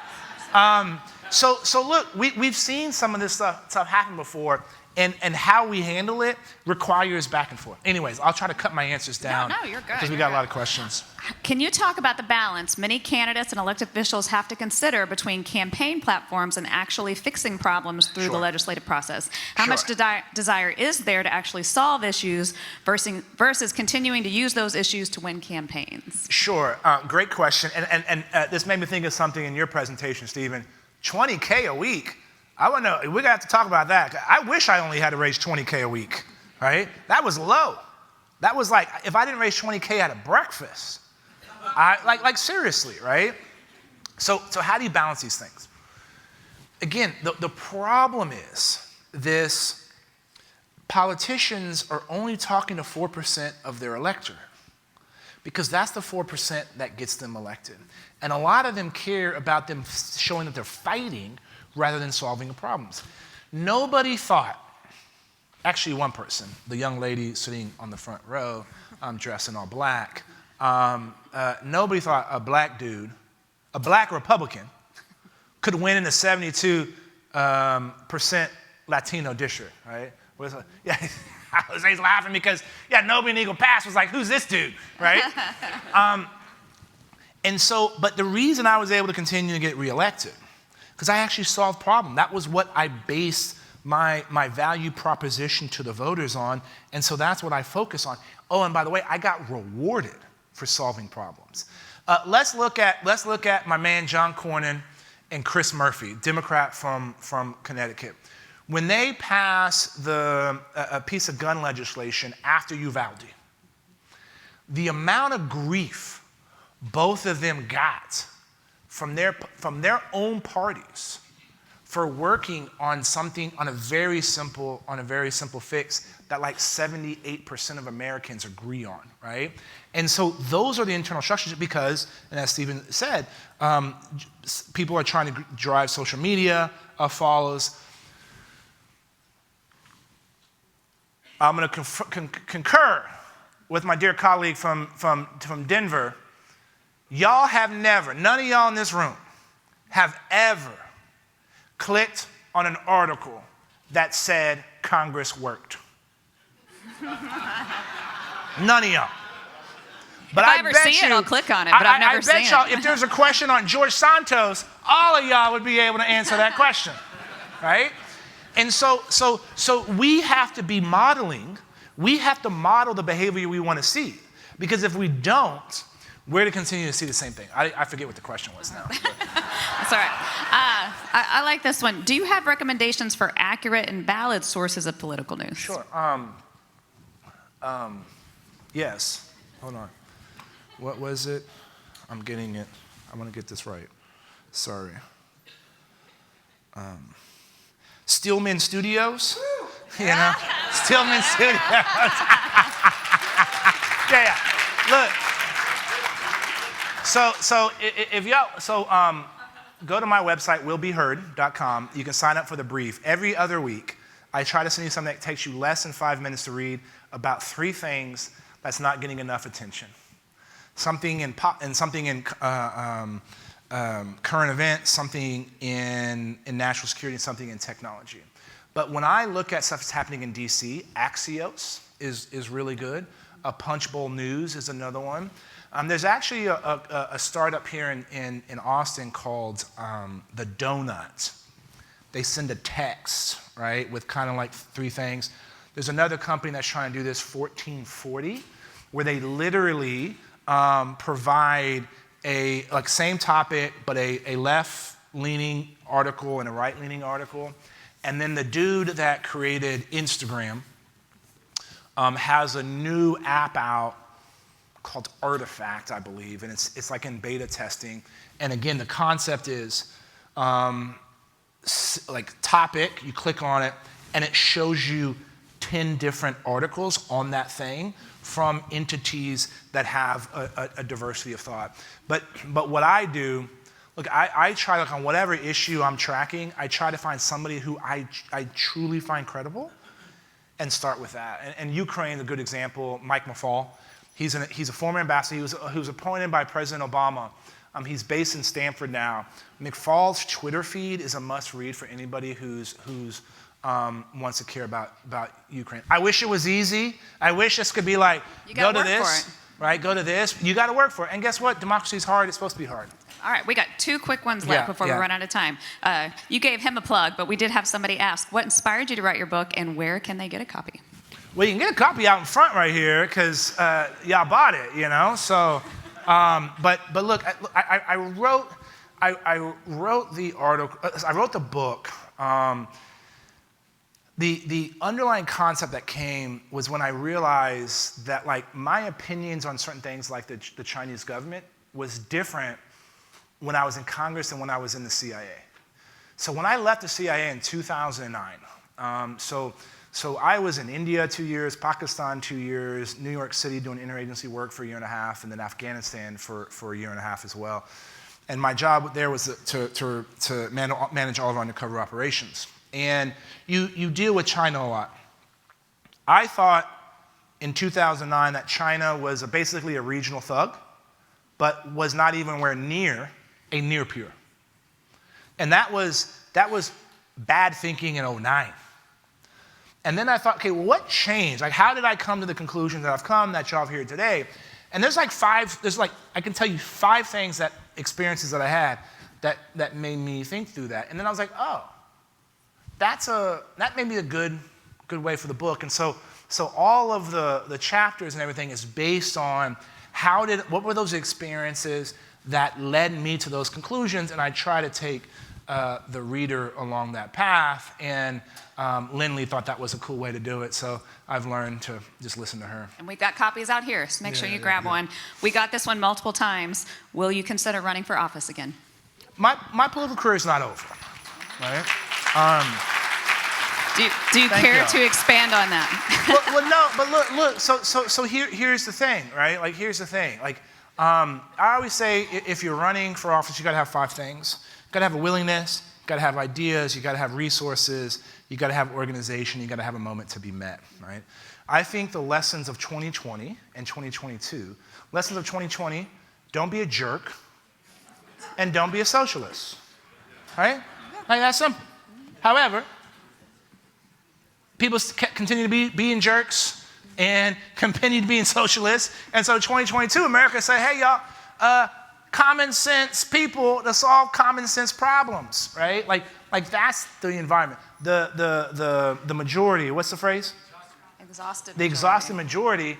The exhausted majority is like getting sick and tired. And they're getting sick and tired of their leaders lying to them. They're getting sick and tired of their leaders telling them that their neighbors are their enemies. Our neighbors are not our enemies. Our neighbors are our fellow Americans that we just happen to disagree with. And so, however, to do this thing that I've talked about in winning primaries, getting more people involved in primaries, is hard.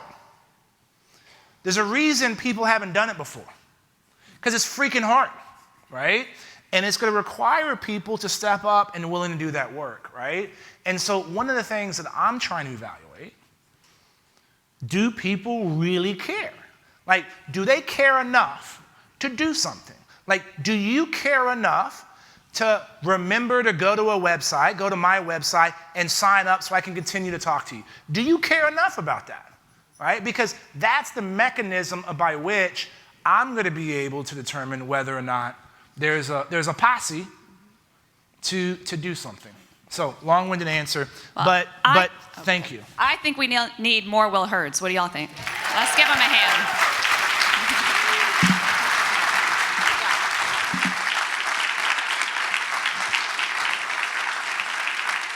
Now, to follow up that inspiring message, we have a message for you for the TREPAC Hair Club for Men.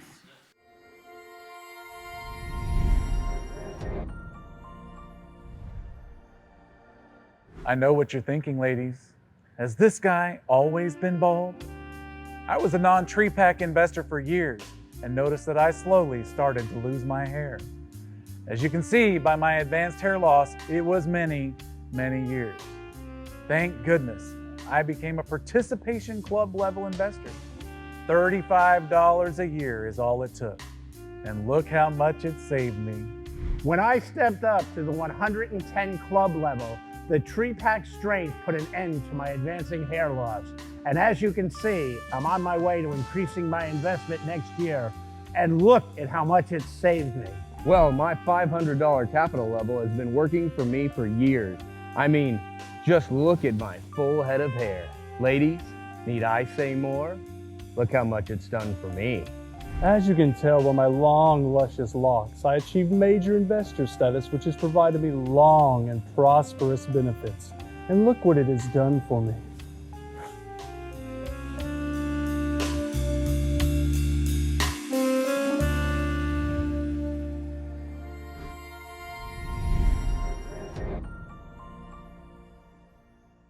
It's hard to even follow that up, honestly. I don't even know what to say. I was wondering why we didn't play it at the breakfast yesterday. We're going to play that tomorrow. It's going to be great. So, well, I was going to say Marcus has gained some more hair, but I don't know if that's an accurate statement or not. But good morning, Texas Realtors. I'm Ben Rodriguez, your 2023 TREPAC chairman. I'm so excited to share with y'all some things that we've been working on, of course, with TREPAC this week, and everything we've been busy doing since the beginning of our TREPAC year, that if you did not know, starts October 1st of every year. For starters, as of today, we've raised over $1.7 million with over 20% participation. Yes, big round of applause. Now, as you know, 2023 has only just begun, but our TREPAC year is already 5 months in. So let's keep the momentum. And this year, our goal is $7.7777. That's $7,777,777. And with your help, I know we will get there. So quickly, I want to recognize my leadership team. My first vice chair, Miss Melinda Randall, known as the nice one. My second vice chair, Nicole Lopez. She's not here at the moment, but give her a round of applause. And the immediate past chair, the $7 million woman, Miss Nancy Garcia. Of course, the other part of our team is our TREPAC trustees, and just this week our nominating committee approved 3 new trustees. Region 3, Paul Epperly. Region 13, Tracy Haslacher. And Region 15, Jennifer Lish. Give them a big round of applause and congratulations. Of course, we can't forget all the trustee alumni in this room. If you're a trustee alumni, would you please stand up? Give them a round of applause. Once a trustee, always a trustee. And they'll be meeting later today to discuss and dive into our CAP initiatives. That's our corporate ally program. It was refreshing to hear Mr. Hawkins and Congressman Hurd talk about all the goals and values. So many of us actually share, despite our political differences. In fact, it's something I like to keep in mind, as y'all all know, in rolling out our latest TREPAC campaign. One of the most beautiful things about our association is its ability to bring together people from all backgrounds in the name of real estate, the real estate profession, and private property rights. So this year, we all know we got to look beyond our partisan divide to achieve our goal. And like I like to say, and you've seen it around the halls, it's not a red problem, it's not a blue problem, it's a purple solution. And with that being said, we're actually going to, I think, roll a purple solution video. I am. You are. We are. They are. Together we are. The Purple Solution. So, as part of the campaign, we're encouraging everyone to purchase a pair of these, well, mine aren't as pretty as everybody else's, purple Chuck Taylors, as you can see. You can do that at trepac.com/purple solution for $250. That's a TREPAC investment. They'll be shipped to your home. Remember to fill out the Google form and click your size and confirm your address, and it could take up to 2 weeks for them to arrive. We want you to wear those purple Chucks for Realtor Day at the Capitol when? March 22nd. Just think about it. Thousands of realtors are wearing their purple Chucks with their suits at the Texas Capitol. That's going to be a great sight. While you're here at winter meeting, come by the TREPAC booth, take a photo with the Purple Solution banner if you've seen it out in the hallway.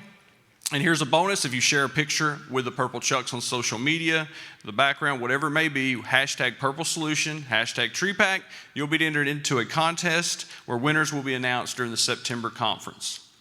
On the website, you can also watch as we turn Texas purple with a purple wave map. It's a heat map of investments broken down by region, as you can see. I'd like to give a shameful plug to my region, Region 9. We are in first place with the highest participation. I won't say who's in last place because I think the chairman of the board, oh, never mind, it's not his region. They came up a little bit. So you can see that and actually compare it to last year's totals. Now, look around the room. You may see many TREPAC major investors. Some of them you may not see because they had too much fun last night, wearing these beautiful, sorry, I got to move my hair, major investor pins. So if you're a major investor, would you please stand up? Yeah, I want to make sure y'all are still awake after last night. We had 1,217 major investors in 2022, the most.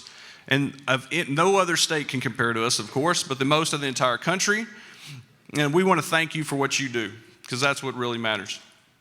In addition, 43 Texas realtors will be inducted into the RPAC Hall of Fame in May, of which 12 will be inducted at a higher level, including Mark Wardruff at $100,000, Mr. Bill Evans at $225,000. He's right there.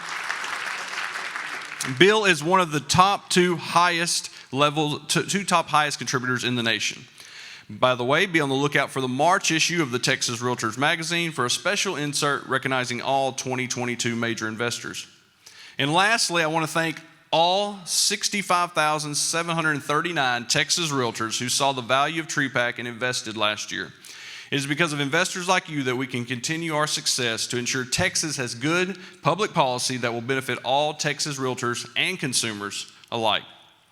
Now, for tonight, if you didn't have enough fun last night at the Skybox on 6, I can't wait to see y'all at Aussie's for Volley for TREPAC.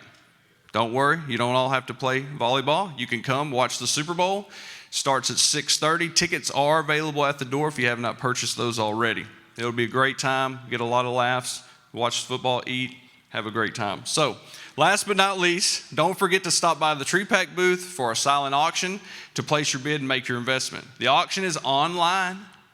I don't know if there's a quantum computer involved or not, but just go to trepac.com/auction. It'll bring you to the website. The auction runs through Tuesday at 1 o'clock Central Standard Time. I don't want to hear anybody complain they didn't know they missed out or they lost. It's 1 p.m. Central Standard Time.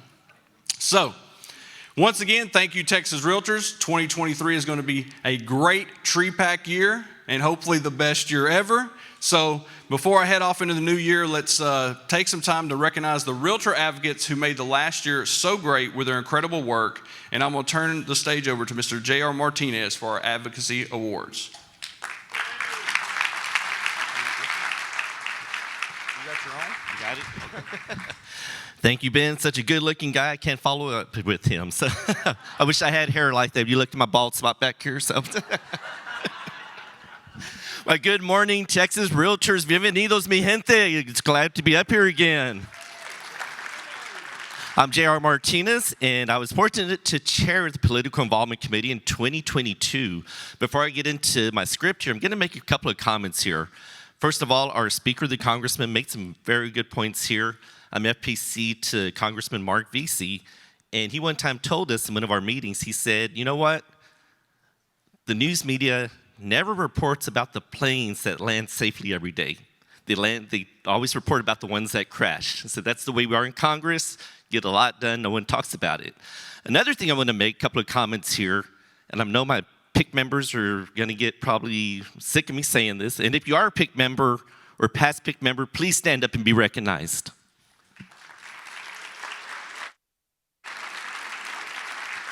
Thank you so much. So when I was the PIC chair, I always made this comment.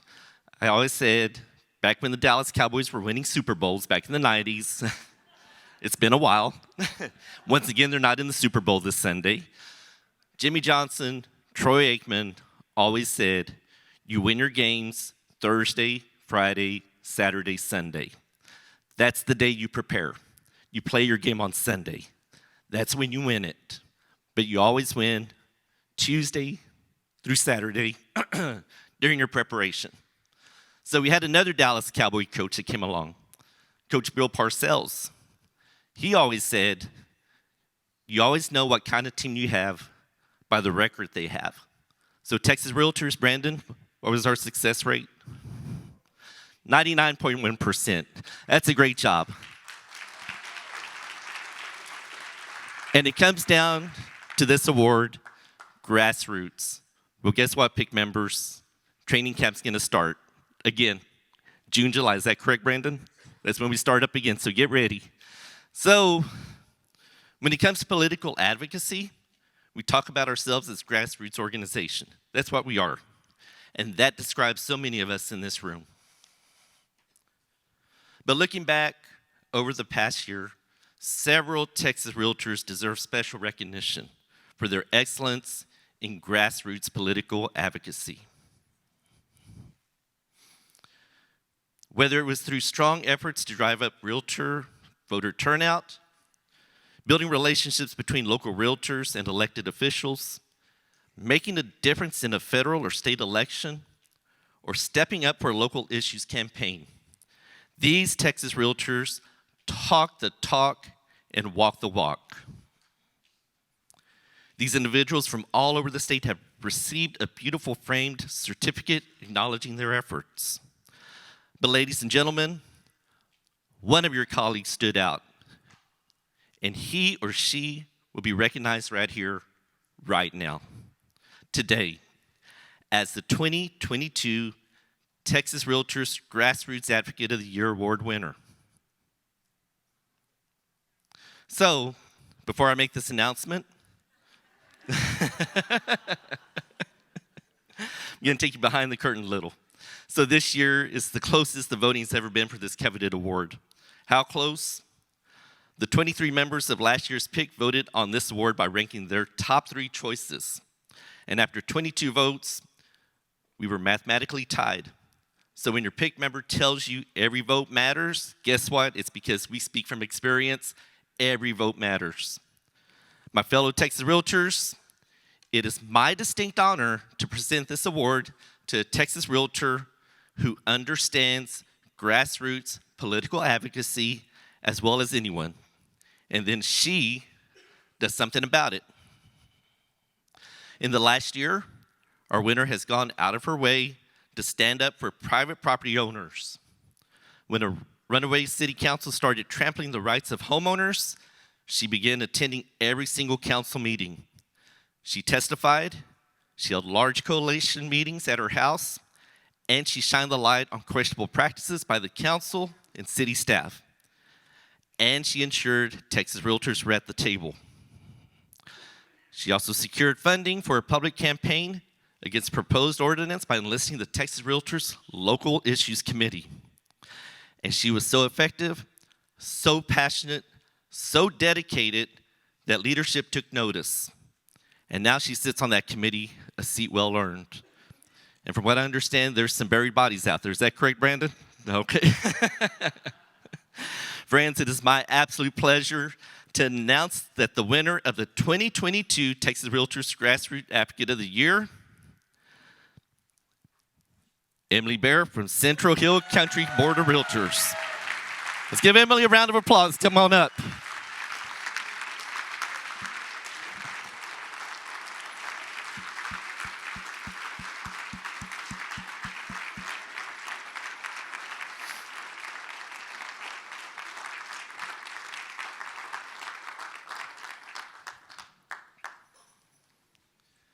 Emily, you made us so proud. Thank you for all that you've done for Texas Realtors. Thank you for taking it at the grassroots level. Would you like to make a couple of comments? Sure. Thank you guys so much. I really don't feel like that I deserve this reward, but thank you again from the bottom of my heart, and for Brandon and Julia and the Issues Mob, and for Texas Realtors for helping us with that fight. Without you, we wouldn't have made the difference that we did. We're still in a fight. We're still battling, and I look forward to continuing on with you guys. Thank you. Thanks so much. Congratulations. Thank you. Once again, thank you so much, Emily.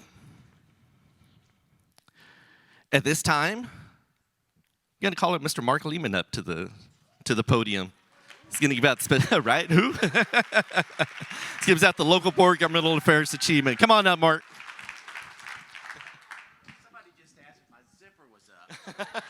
Jeez.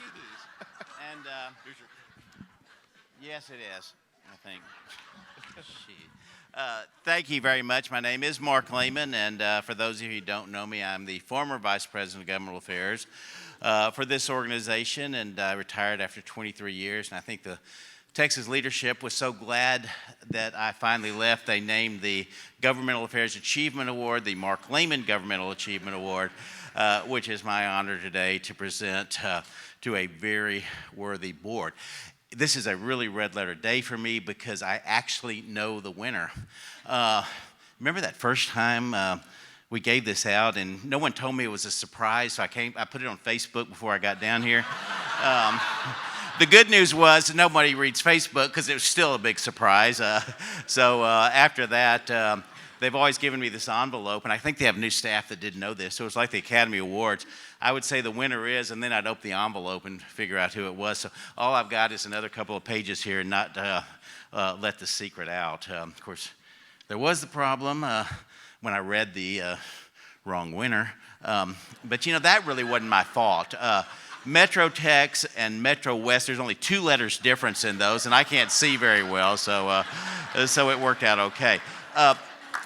as usual, this is a really, really hard opportunity to select a winner on this, but great job, selection committee, who did a laborious job from what I understand, and it was a lot of work to choose this winner. The committee is appropriately represented by advocacy and grassroots work of both TREPAC and Committee Political Involvement Council. That's your name now? They always change it. So it's been that for a couple of years. I can probably remember that one. It was also represented by our highest level of the association, which is our 2022 chairman of the board. This isn't right. Russell Berry. Russell, it says Barbara Russell here, but we got... That's got to be a trick to make me look stupid. Which is not a hard hill to climb. Congratulations to Ted Conover, Mary Miner, and Tom Schwenk, as well as the 2022 TREPAC Chairman, Nancy Garcia, and the 2022 Political Involvement Council member, J.R. Martinez. Great job. I would have hated to have your job, but nothing changes at the Texas Association of Realtors. When there's a tough decision to be made, we always punt it to the members, and somehow they do figure it out. The committee looked at outstanding performance involved in accomplishments last year in fundraising, political advocacy, member engagement, and more. The competition was so tight, the decision ultimately came down to the association that showed excellence across the board with historic increases in TREPAC and grassroots advocacy. The association set clear goals in 2022. I still haven't said the name yet. I'm so proud of myself. And surpassed all TREPAC and advocacy goals for the previous year. Their increase in TREPAC participation dollars, they hit a high water mark on their TREPAC goals, and they raised the most money ever for this association. And this is really cool because I understand the association has a whole lot of new members. So a lot of brand new members contributed to the PAC, which means the PAC culture is alive and well. They also launched a very successful campaign to oppose a local property tax initiative by their county commissioners. They involved a lot of other groups that they got involved, but they used mostly with TREPAC and advocacy support. And if that weren't enough, they never end those countless candidate interviews, which everybody hates, but they did it all year long. And I'm almost finished. Leslie gave me about 3 more pages here, but I'm getting to the end here. I'm skipping most of it. The next line says, I could go on and on, but no, I'm finished with this stuff. I'm going to narrow the field right here when I say this is really one of my favorite associations, and I'm going to say this association has been a small star in Texas that produces a very bright light. In all these accomplishments, and it really truly was impressive, it is really my honor to present the 2022 Mark Lehman Governmental Achievement Award, I'm going to say it right, to the Greater Texoma Board of Realtors.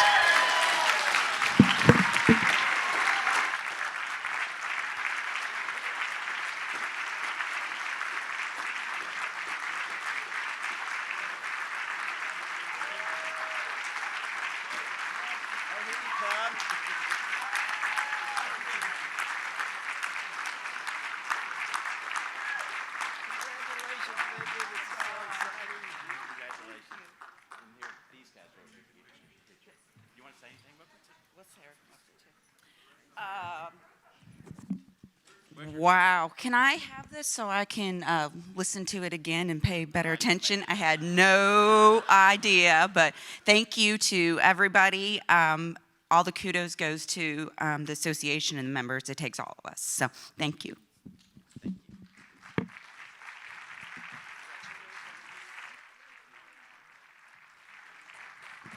Congratulations, Greater Texoma Association. That is indeed an honor, very, very well deserved. And thank you, Mark, for presenting the award as usual.